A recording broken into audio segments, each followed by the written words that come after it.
வணக்கம் அப்சரா. வணக்கம். எப்படி இருக்கீங்க? நல்லா இருக்கேன்.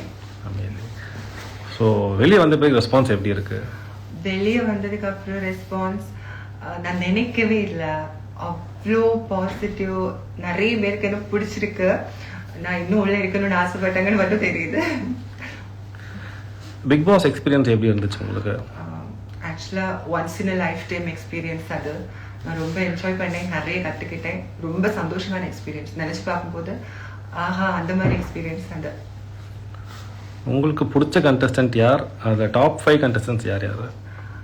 எனக்கு பிடிச்ச டாப் 5 கண்டஸ்டன்ஸ் அப்படின்னா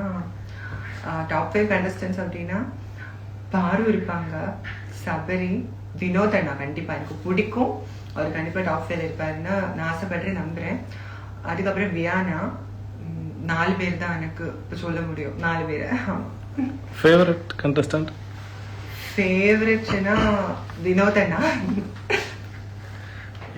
ஸோ வைல்ட் கார்டு என்ட்ரிக்கு நீங்கள் போகணும், உங்கள் கேம் பிளேவை பார்க்கணும்னு சொல்லிட்டு ஒருத்தர் கேட்டிருக்காரு. ஓகே, கண்டிப்பாக எனக்குமே ஆசையாக இருக்கு. போய் நல்லா ப்ளே பண்ணணும்னு ஆசையாக இருக்கு. கண்டிப்பாக போவேன். ஸோ பிக் பாஸ் வீட்டில் நீங்கள் கற்றுக்கிட்ட ஒரு விஷயம்னா அது என்ன விஷயம்? அது பிக் பாஸ் வீட்டில் கற்றுக்கிட்ட விஷயம்னா இந்த உலகத்திட்டேன்னு நம்ம டிட்டாச்சாக இருக்கும்போது ரியலான நம்மளை நாமே பார்க்கலாம். ஸோ அது கற்றுக்கிட்டேன். அந்த வீக் நீங்கள் ஹெல்மெட் ஆகலைன்னா வேற யார் ஆயிருப்பாங்கன்ட்டு நீங்கள் நினைக்கிறீங்க? தப்பு சொல்லிட்டீங்க. இல்லை, இது வீட்டுக்குள்ளேயே இருக்கிறவங்களுக்கு ஹவுஸ்மேட்ஸுக்கும் தெரியும்ல, அந்த ஒரு இதை வச்சு.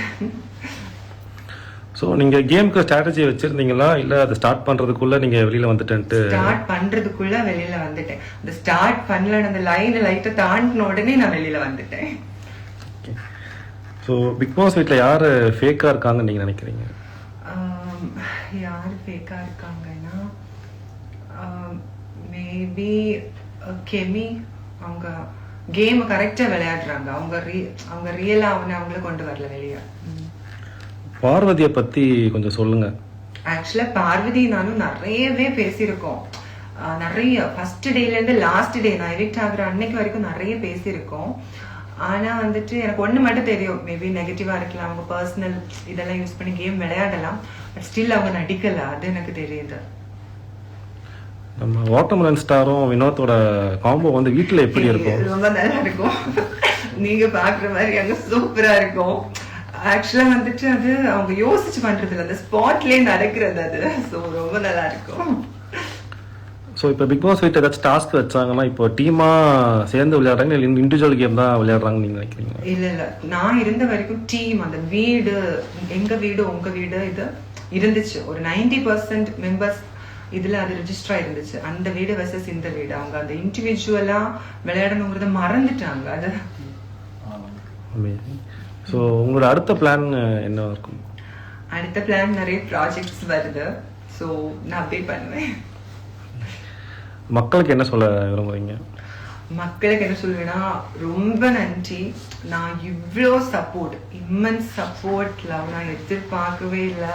எனக்கு ரொம்ப சந்தோஷமா இருந்திருக்கு. இன்னும் கொஞ்ச நாள் நான் உள்ள இருந்திருந்தேன்னா கண்டிப்பா உங்களுக்கு என்னை பத்தி நிறைய தெரிஞ்சிருக்கும், உங்க லவ் இன்னும் எனக்கு கிடைச்சிருக்கும். ஸோ ரொம்ப நன்றி மக்களே. ஸோ மக்கள் அதான் சொல்றாங்க, இன்னும் ஒரு 2 வாரம் 3 வாரம் இருந்தீங்க நல்லா இருந்திருக்கும், இருந்தா நல்லா இருந்திருக்கும். பட் நானும் அதான் நினைக்கிறேன், நம்மளோட கேம் பிளேயை அவங்ககிட்ட காட்டி இருக்கணும், இன்னும் அவங்களும் என்னை பத்தி தெரிஞ்சிருப்பாங்க அப்படின்னு நான் ரொம்ப ஆசைப்பட்டேன். அமேசிங். நன்றிகள். நன்றி.